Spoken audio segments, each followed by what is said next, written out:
Logo a seguir, Jesus fez com que os seus discípulos entrassem no barco e fosse adiante dele para o outro lado, enquanto ele despedia as multidões.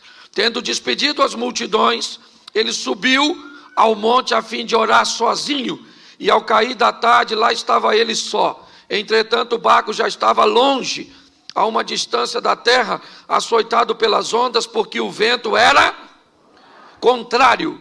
Na madrugada, ou na quarta vigília, Jesus foi ter com eles, andando por sob o mar. E os discípulos, porém, vendo andar sob o mar, ficaram apavorados e disseram: é um fantasma! E tomados de medo, gritaram. Mas Jesus imediatamente lhes disse: coragem, sou eu, não tenhas medo. E Pedro disse, repita comigo, Pedro disse. De novo, Pedro disse. Olha o que Pedro disse, não precisa repetir não. Se é o Senhor mesmo, mande que eu vá até aí, andando sobre as águas. Feche seus olhos. Senhor nosso Deus e Pai, continue falando conosco. Usa-me como um canal de bênção, e que a Tua verdade prevaleça na nossa mente, ó Pai, dando direção às nossas emoções, em nome de Jesus. Você pode dizer amém? Preste atenção, porque isso aqui é magnífico. Jesus chamou os seus discípulos e disse assim: entrem nesse barco. Em algumas traduções diz, compeliu, mandou, obrigou, insistiu. Eu não sei qual a tradução você tem na mão. Eu só sei que qualquer uma que você tenha, ela significa uma coisa: os discípulos não estavam a fim de entrar. Por quê? Porque a última vez que estiveram com Jesus no barco foi um sacrifício. Quase fundou. Jesus aqui levantou e falou: cala a boca, vento, fica quieto, mar, não quero nem marola, agora é piscina. Os discípulos levaram um susto. E da outra vez Jesus estava no barco. Dessa vez Jesus falou assim: vão vocês que eu vou depois. Os caras estavam a fim de ir. Da outra vez, se afundasse para eles, afundava para Jesus. E agora que Jesus disse: vão vocês que eu vou depois. Perguntinha básica na cabeça do discípulo: como? Se nós vamos no barco? Olhando por outro evangelho, os discípulos estavam tão preocupados que deixaram um barquinho. Depois você lê, que eu não sou obrigado a ler tudo. Mas eles deixaram um barquinho, porque se Jesus disse que vai depois, eles têm que criar um meio de Jesus ir. Entraram no barco e foram. Jesus disse o quê? Vão vocês, que eu vou despedir a multidão, vou fazer uma oração e depois eu vou. E os discípulos foram, sim ou não? Sim. O vento era contrário, escureceu. O texto diz que Jesus foi encontrar com ele na quarta vigília. Tu sabe que hora é quarta vigília? Tem gente que não sabe nem que hora é a primeira. Bom, vamos lá. A primeira vigília começa às 18 horas. De 18 a 21, primeira vigília. Jesus foi? Então até às 9 da noite Jesus não chegou. Certo? De 9 à meia-noite, a segunda vigília. Jesus chegou. O vento contrário. De meia-noite às 3 da manhã. Jesus chegou. Ele falou que ia. Pois é, há quanto tempo você está escutando que Jesus falou que está vindo? E aí parece que está demorando, né? Pois é, mas fica pronto, porque ele falou que vai vir, ele vem. Tem gente que quer saber se é milenista, pós-milenista, pré-milenista. Segundo a informação que eu recebi, é o seguinte: eu vou voltar, arrumo as malas e fica pronto. Se é antes, durante, depois, isso não é importante, fica prontinho, porque a hora que cantou, a gente rapa fora. E quem ficar resolve com... Cuidado que você pode estar rindo de você, eu não. Escute só. Olha só. 3 horas da manhã vai mudar de terceira para quarta. E aí começa, aí a partir das 6, hora primeira, hora segunda, hora terceira, aquela coisa. Certo? 3 horas da manhã, os discípulos estão cansadérrimos, apavorados. Mateus era cobrador de impostos, não sei nem se ele sabia nadar. Aquela tribulação dentro do barco, todo mundo com medo. Quem é que aparece andando em cima d'água? Jesus. Podia ter avisado como é que ia. De repente os caras estão com medo. Cansar 3 horas da manhã e ele não vem mais. Eu imagino uma revolta. Vem Jesus andando em cima d'água. Tu acredita nisso? Literalmente tirando onda. Vem ele andando sobre. Quando os discípulos viram isso, começaram a gritar: olha lá um fantasma, socorro! Não tinha mulher não, era só homem.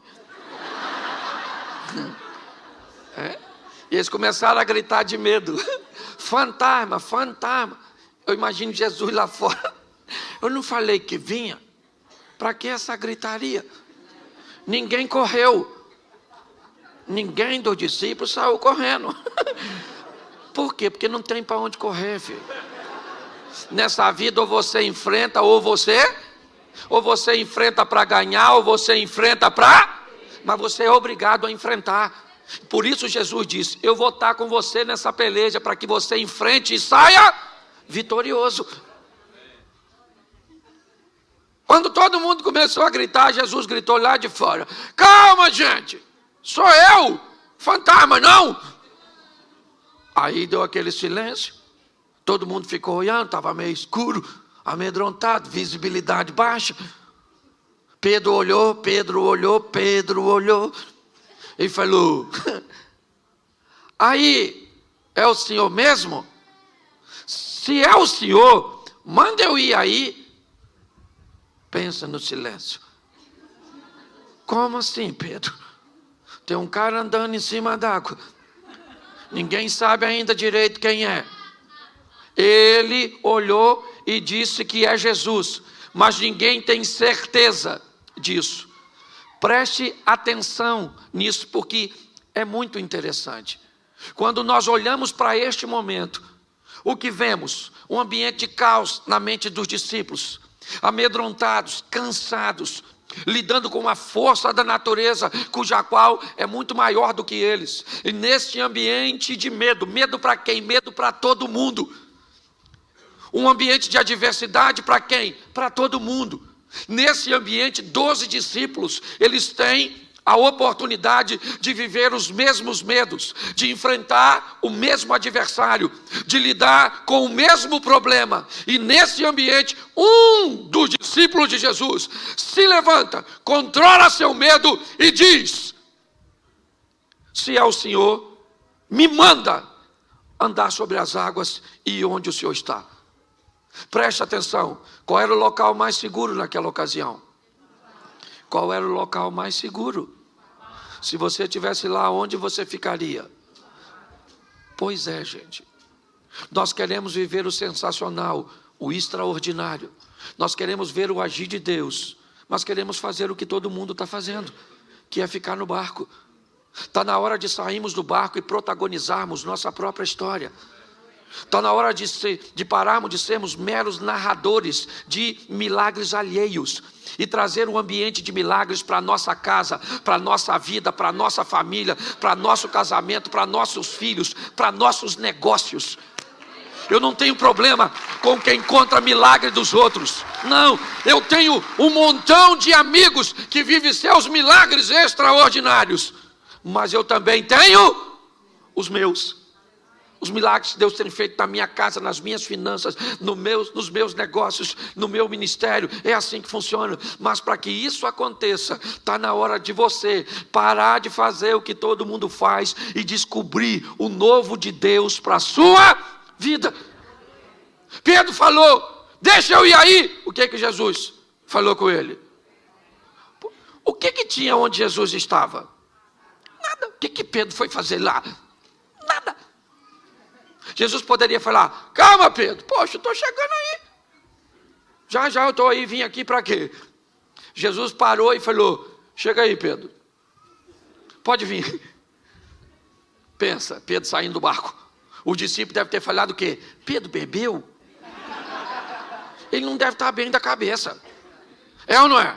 O que ele quer ir fazer lá fora? Bom, olha só.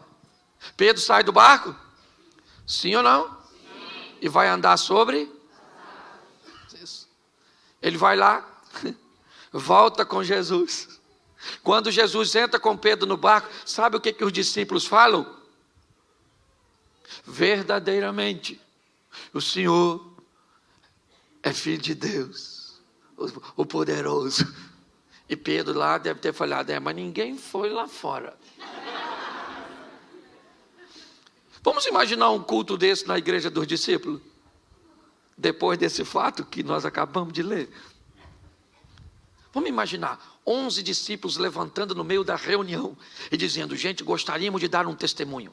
Esta semana nós vimos um homem andando sobre... Só que nesse mesmo culto, Pedro poderia dizer, posso falar uma coisa? Só para deixar registrado. O homem que eles viram andando, fui eu. Pastor, o que você quer dizer? Querido, está na hora de você fazer o que nunca fez, para viver o que nunca viveu. Está na hora de você se destacar, que os outros quiserem que se destaque, mas você tem que parar de ficar olhando para os outros. Entenda o que Deus quer fazer na sua vida, para onde Ele quer te levar, a oportunidade que Ele quer te dar. É isso que eu quero que você entenda nesse momento. Faça algo de novo pelo seu casamento. Faça algo de novo pela sua vida profissional. Faça algo de novo para o seu ministério. Faça algo de novo para que algo de novo aconteça na sua vida. Viver na mesmice vai te levar para onde?